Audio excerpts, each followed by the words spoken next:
ஏதேனும் ஒரு சூக்குகளுக்கு சென்று நீங்கள் ஜாமான்களை வாங்கிவிட்டு வாருங்கள் என்று என்னை எழுப்பினார். நான் வெளியே வந்தேன். கடற்கரைக்கு சென்றேன். மீன்கள் அனைத்தும் விற்று தீர்ந்து விட்டது. எங்கு நோக்கியும் மதிய உணவுக்கான உணவுகள் இல்லை.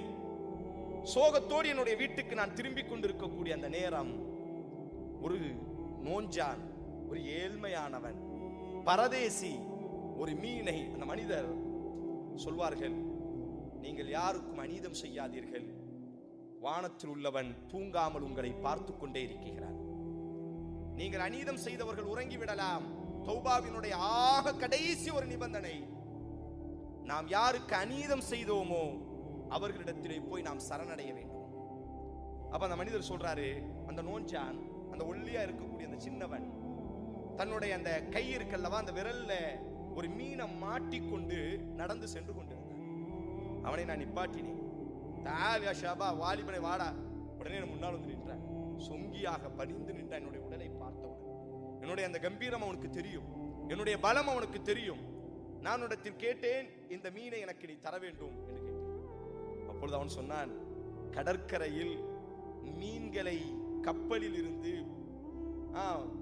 பாய்மர கப்பல்ல இருந்து இறக்கியதினால் எனக்கு கிடைத்த கூலி இது, எனக்கு கிடைத்த கூலி இது.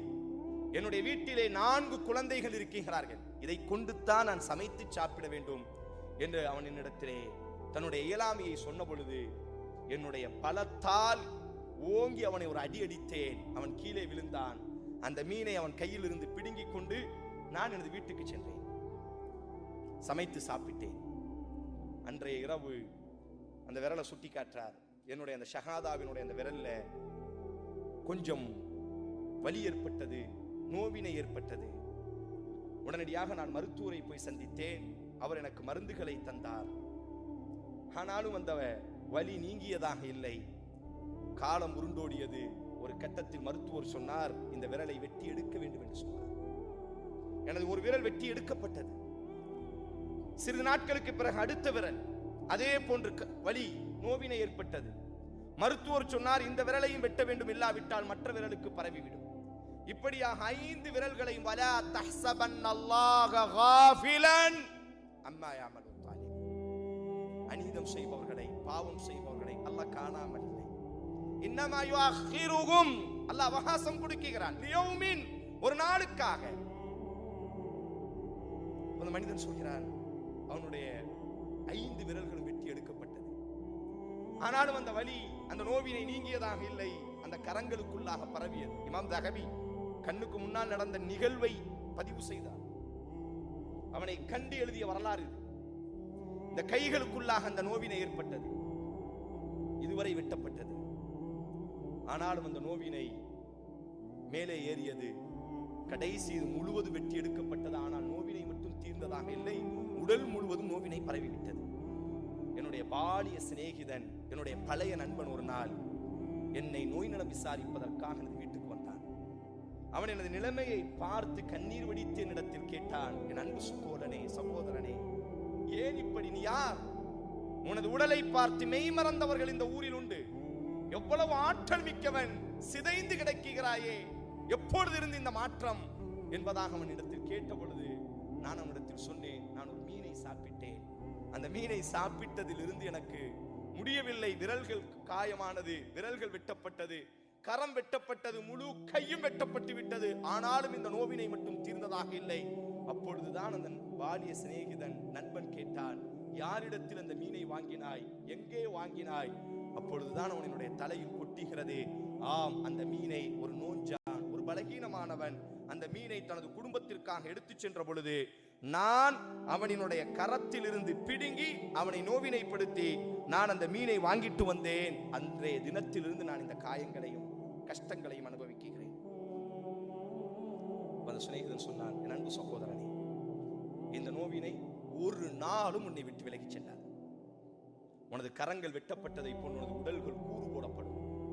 அதற்கு முன்னால் யாரை நீ காயப்படுத்தினாயோ, யாரிடத்திலே போய் நீ அநீதம் செய்தாயோ, அவனிடத்தில் நீ மன்னிப்பு தேடாத வரை இதற்கான தீர்வு உனக்கு இல்லை என்பதாக என்னுடைய சிநேகிதன் சொன்னதற்கு பிறகு அந்த நோஞ்சானை தேடி நான் பல நாட்கள் நடந்தேன். ஒரு நாள் அவர் சொல்றாரு பாருங்க, ஒரு மலைக்கு மேல அந்த நோஞ்சான் இறங்கி வருகிறார்.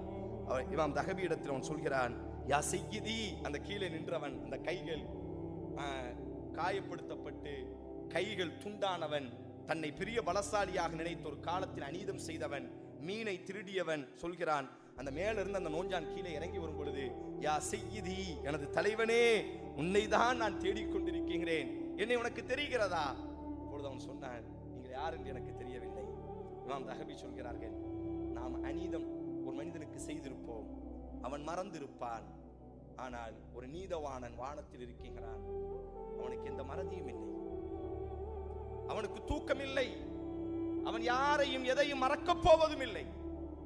உடனே அவன் தன்னை ஞாபகப்படுத்துறான், ஒரு நாள் நீ மீன் வாங்கி விட்டு சென்றாய் அல்லவா என்னுடைய தலைவனே, உன்னை ஒரு நாள் உன்னிடத்திலிருந்து அந்த மீனை பறித்தான் அல்லவா ஒரு பலசாலி, அந்த பலசாலி தான் நான். உடனே அந்த நோஞ்சான் சொல்கிறான், எனக்கு தெரிகிறது. அப்பொழுது அவன் கையை பிடிச்சு இந்த கையால கதறுகிறான், என்னை நீ மன்னிக்க வேண்டும். அப்பொழுது அவன் சொன்னான், உங்களை நான் மன்னிக்கிறேன். அப்ப அந்த பலசாலி கேட்கிறான், நீ என்ன கேட்டாய் அல்லாஹ்விடத்தில்? உன்னிடத்திலிருந்து நான் மீனை பிடுங்கினேன் அல்லவா, மீனை பிடுங்கி அந்த பொழுது நீ என்ன அல்லாஹ்விடத்தில் பிரார்த்தனை செய்தாய்? அல்லாஹும்ம ஹாதா கவியுன் அலா பிகுவத்திஹி அலா ضعفி وأخذ مني ما رزقتني ظلما فأرني فيه قدرتك. அல்லாஹ்வே, ஊரிலே இவன் மிகப்பெரிய பலசாலி என்பதாக இவன் நினைத்துக் கொண்டிருக்கிறான், அவனினுடைய பலத்தால், என்னுடைய பலகீனத்தால் அவனினுடைய பலத்தை என்னிடத்திலே அவன் காட்டிவிட்டான். ஆனால் நீ தான் காதிர் என்பதாக நான் நம்பிக்கொண்டிருக்கிறேன், உன்னுடைய பலத்தை அவனிடத்திலே நான் காண வேண்டும்.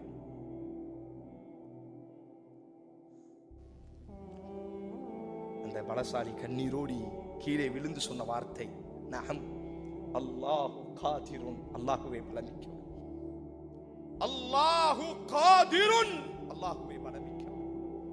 நஹ்னு